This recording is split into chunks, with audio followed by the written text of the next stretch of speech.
Ahora pasaremos nosotros a trabajar los diversos tipos y agentes que se dan dentro de cada tipo de meteorización, es decir, física y química. Y también entender un poco más con ejemplos la situación mencionada. Tenemos meteorización física o mecánica. Los dos procesos de meteorización van a desintegrar y cada quien en sus respectivos procesos. Hemos dicho también que la física se relaciona con el término o la terminación clastia, y aquí vamos a ver algunos ejemplos de ello. Primero tendríamos la termoclastia.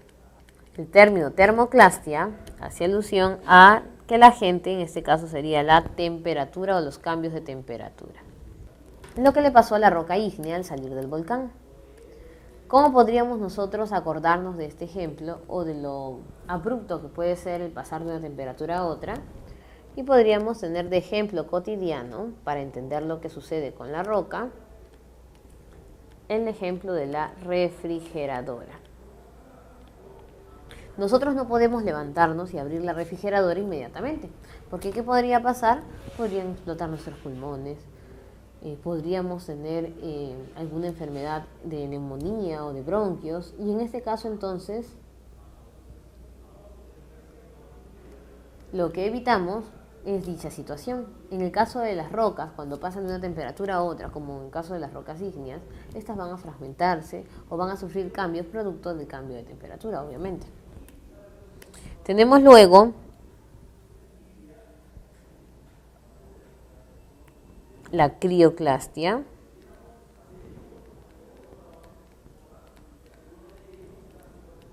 que no es nada más y nada menos que la acción del hielo. Otro ejemplo que podríamos poner nosotros en el caso del hielo: la comida congelada.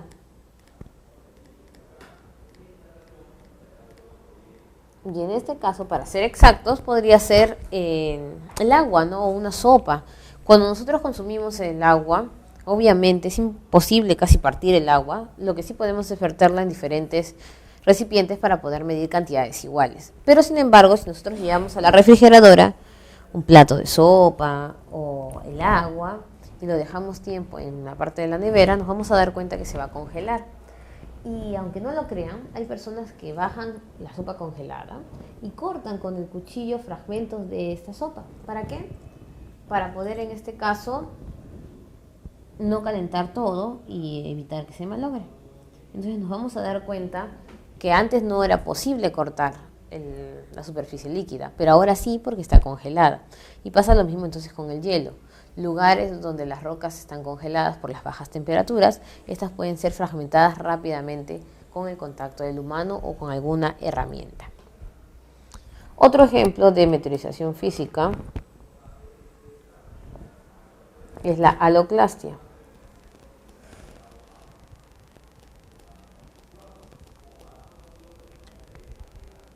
En el caso de la haloclastia, hablamos de la acción de las sales. La sal ingresa a la roca y desde afuera comienza a carcomerla, lo que pasa muchas veces en las rocas de las playas, que tienen poros, agujeros. Y un ejemplo cotidiano para entender qué es lo que le pasa a la roca podría ser la carne seca. Para hacer charquichalona, en este caso carne de auquénido, es disecada con sal, o cualquier otro tipo de carne para ser seca es disecada con sal. Inicialmente la carne no puede ser deshilachada o fragmentada si no está cocinada, pero cuando ya está con sal es muy fácil poderla deshilachar porque la sal está haciendo su efecto. También tenemos nosotros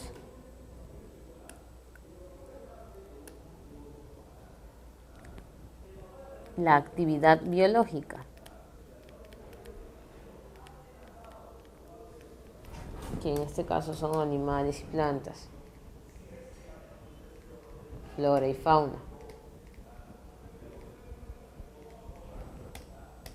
Y un ejemplo para entender lo que sucede allí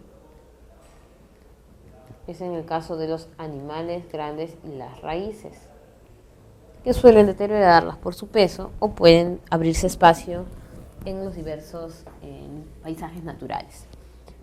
Vamos a darnos cuenta que esos son algunos ejemplos de la meteorización física, que consistía entonces en el fragmento de la roca. Una diferencia notable entre la física y la química en el caso de la meteorización es la acción del agente. El agente agua, el agente viento, van a ingresar desde afuera hacia adentro, lo que va a ocasionar entonces la fragmentación o rompimiento de la roca. Cosa contraria sucede en la meteorización química. En este caso van a ser los agentes ya modificados o específicos y casi siempre la acción importante de la meteorización química la realiza el agua. Tenemos así de ejemplos la oxidación,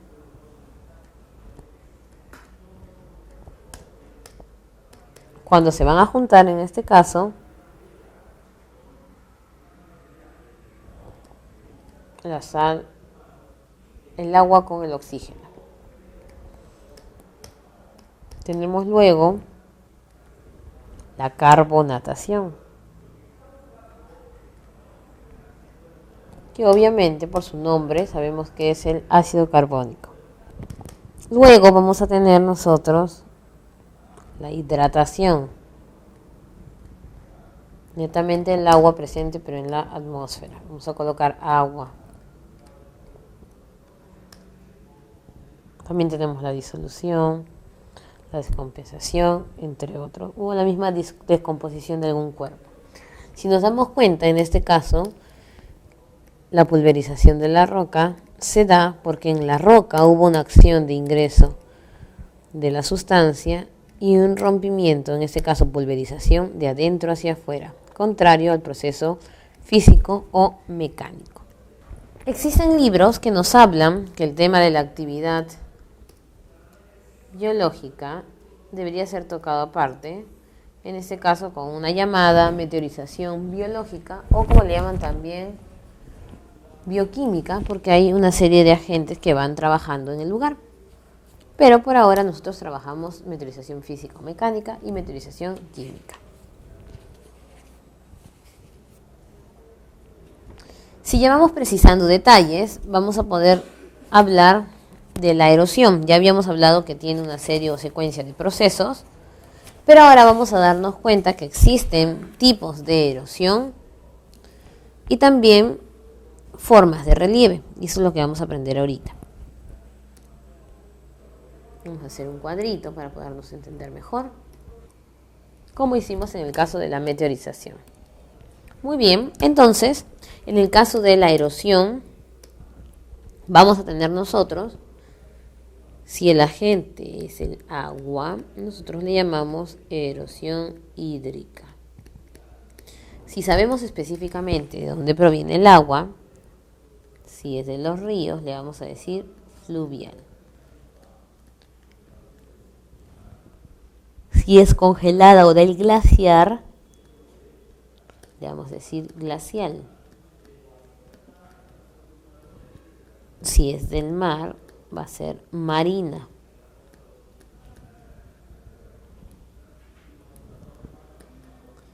Si es agua subterránea, va a ser kárstica.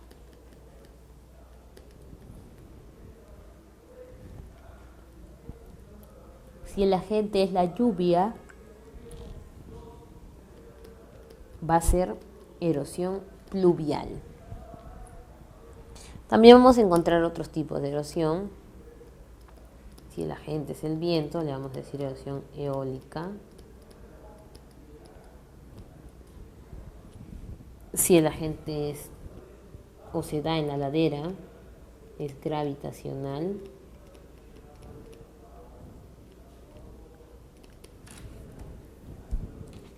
Y así nos vamos a dar cuenta que de acuerdo a la gente hay un tipo de nombre en la famosa erosión. Y relieves. Nosotros vamos a generar dos tipos de relieves.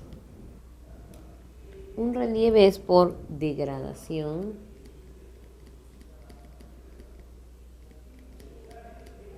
y el otro relieve es por agradación.